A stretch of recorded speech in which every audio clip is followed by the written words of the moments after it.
Hello and welcome to another episode of Geek of the Week. My name's Dave Hext. I'm the principal percussionist of the Hallé Orchestra. Now in the percussion section we play a number of different instruments, some of them difficult to play, some of them perhaps not quite so difficult. And in the latter category would certainly come the triangle. Now of course there's plenty of jokes about triangle players. You can imagine someone who can't play any other instrument just being given the triangle to play just to keep them out of the way. You just hit it and it makes a noise. That of course is true. My Pilates teacher, Jackie, has always taken the mickey out of me for being a triangle player. But I'm here to tell you that there's more to it than that. When you're playing in an orchestra, you need to play with musicality and sensitivity and an appreciation of what the other musicians around you are playing. You need to appreciate the phrasing and articulation. You have the ability, the power, to wreck a performance with a triangle. If you play it too loud, it can be a very clangy instrument. Especially in modern acoustics like we have here at the Bridgewater Hall. You can literally hear a pin drop on the stage. Those higher harmonics really come through, and of course the triangle has plenty of those higher harmonics.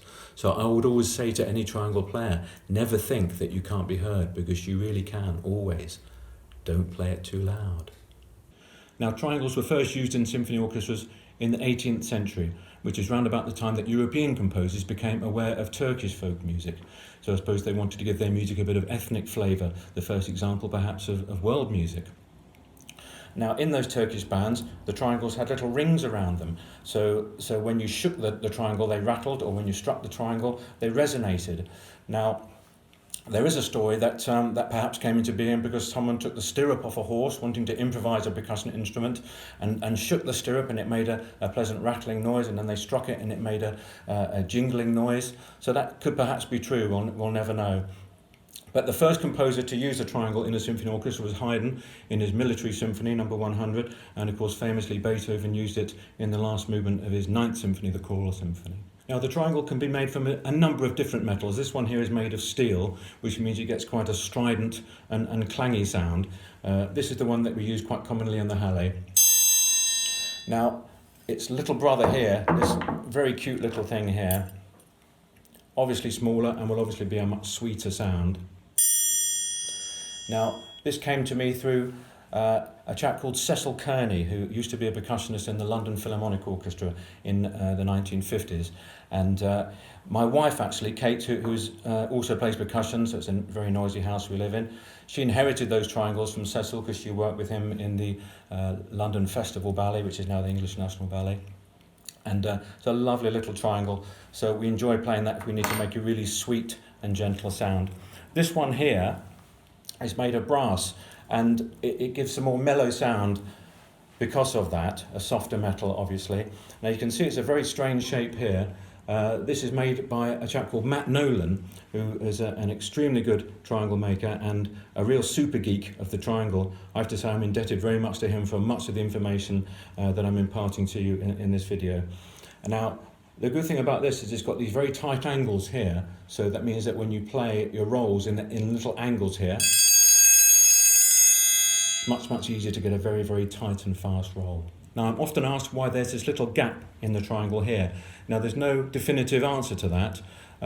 It does certainly make the triangle easier to make, because you just get one continuous piece of metal and bend it into the shape of a triangle.